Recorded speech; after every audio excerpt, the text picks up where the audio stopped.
You may check somebody's breath and declare them dead, but they can still feel sensations. There's a whole school of Udaan in China where you might have seen those movies where they have mastery over Udana, where they can float around a little bit. There are yogic practices to activate this. If Vyana recedes, even when you're alive, body will begin to rot. There are certain types of snake venoms which can do this. This is the reason why in this culture you have rituals running up to 14 days.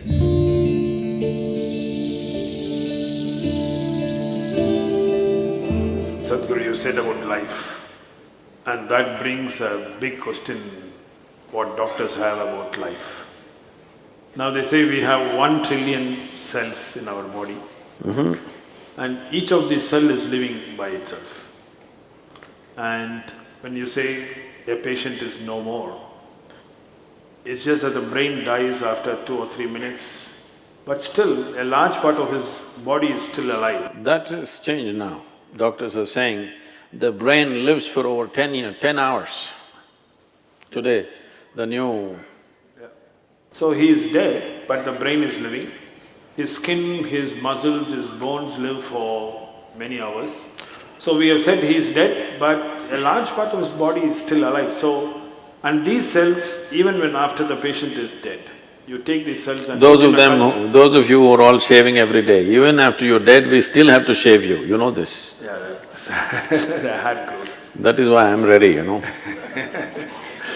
Now, you asked why if somebody is dead, still some of the cells are active.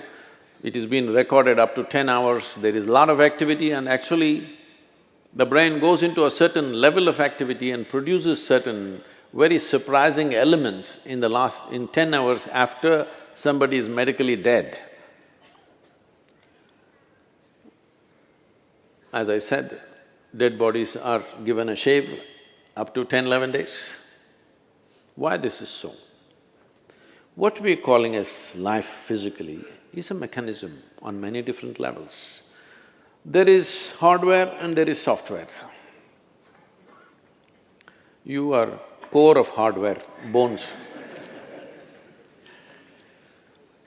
The software is equally important. Otherwise, how would a cell know that it's a human cell, that it is not a pig cell or a tree cell or something else? How does it know?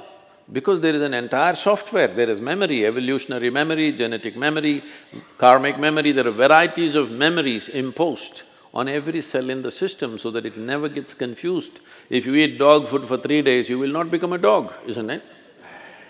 Because the memory is entrenched in this. So there is a whole software. The software package is actually bigger than the hardware, much bigger. And it is energized by what we are considering as a life force. In yoga, we call this prana. It manifests itself in 5 basic dimensions. There are other forms to it, which gets too complicated. 5 basic forms.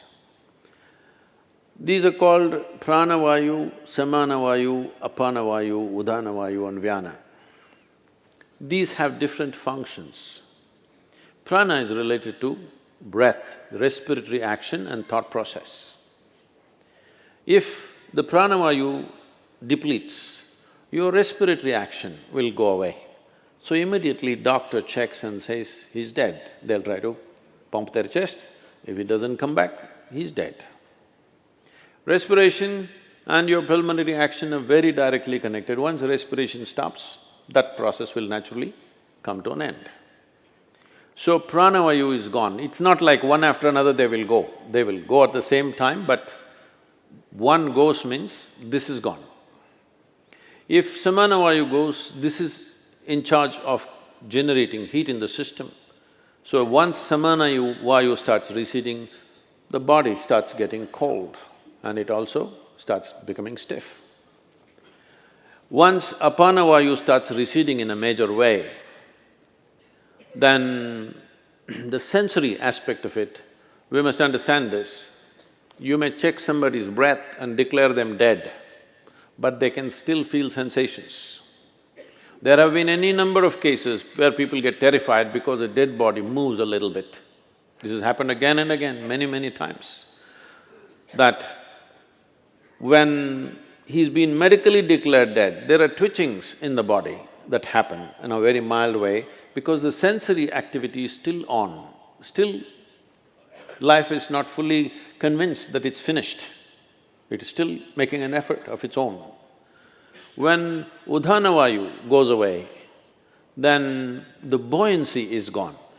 When I say buoyancy, see, you may weigh 70 or 80 or whatever number of… maybe you weigh 50 or 55 kilograms, whatever is your weight, you don't… let's say you're very happy and alive right now, you don't feel 50 kilograms on you, isn't it? Hello? It is there. If you stand on the scale, it is there. But when you walk, it is not there, simply because this udhana creates a buoyancy. It makes you less available to gravity. There are yogic practices to activate this. There's a whole school of Udan in China, where you might have seen those movies, Hollywood movies, what is that? Crouching Tiger, something, what? Yes. So these are Udan schools where they have mastery over Udana, where they can float around a little bit.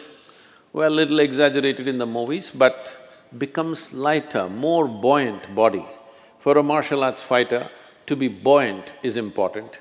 There have been many cases where certain ballet dancers and martial arts experts have shown what is physically not possible they have done by leaping up to heights which all physicists believe is simply impossible.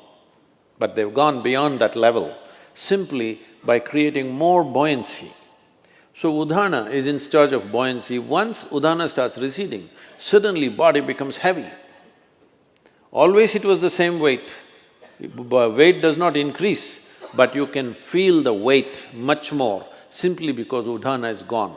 This, doctors may know, maybe doctors don't do it, the people who work in the hospitals may know, carrying a live person and a dead person, there's a big difference. Simply because Udhana is gone, there's no buoyancy. The fourth dimension is called Vyana. This is preservative in nature. If Vyana recedes, even when you're alive, body will begin to rot. There are certain types of snake venoms which can do this. If they bite you, you will not die, but literally parts of the body will start falling apart simply because Vyana will recede and it will start falling apart. So, once Vyana recedes, the rotting process will begin. There are systems in yoga where we want all the seven to go reasonably together, within 1.5 hours we want it to go.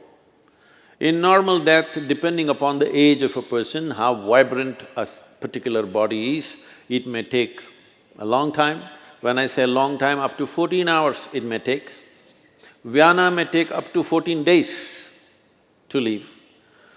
This is the reason why in this culture you have rituals running up to 14 days, because they feel the Vyana may be still there, because when you bury a person, the Vyana may be still hovering there, so up to 14 days. That is the reason why within 1.5 hours, in this culture, that was the rule, if somebody dies within an hour and a half, you must cremate them. But then mistakes happened. When they were still alive, somebody put them on the funeral pyre, so they stretched it to 4 hours. Within 4 hours, you must cremate. But today, there are issues, all kinds of issues about it. So, people are waiting for 1 day, 2 days, daughter is in America, she has to come, she'll come after 3 days, and they will wait. But the idea is, for the one who is dead, we must understand this. You don't diagnose people as dead, you declare them dead, right? There's a difference. So when you declare them dead, for you they are dead. As far as that person is concerned, in a way, all that's happened is, he's disembodied. He's lost his body. All his life he lived thinking he's a body, never realizing the physical mass that we carry is an accumulation from this planet. He never realized that. When suddenly he slips out the body, he tends to hover around the body because he's lost his discriminatory intelligence. Once you leave the body, the discriminatory intellect is not there, so this tends to hover around that body. So in this culture we said, the moment we are sure that somebody is dead for sure, you must immediately cremate them because it's good for that dead, so they know the game is up. And it's also good for the living.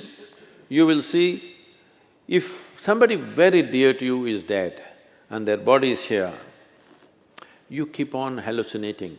Maybe they're just sleeping, maybe they will sit up, maybe some miracle will happen, maybe something else will happen, this will go on unnecessarily. You will see people are crying and big emotional drama is happening, but the moment you cremate them, you will see everybody becomes silent. Have you noticed this? Always.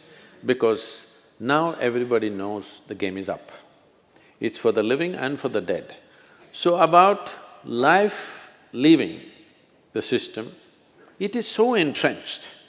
It is not something, poop, it'll go away like this. In stages, it goes away. Because it's in stages, it came in. It's in stages, it'll go away.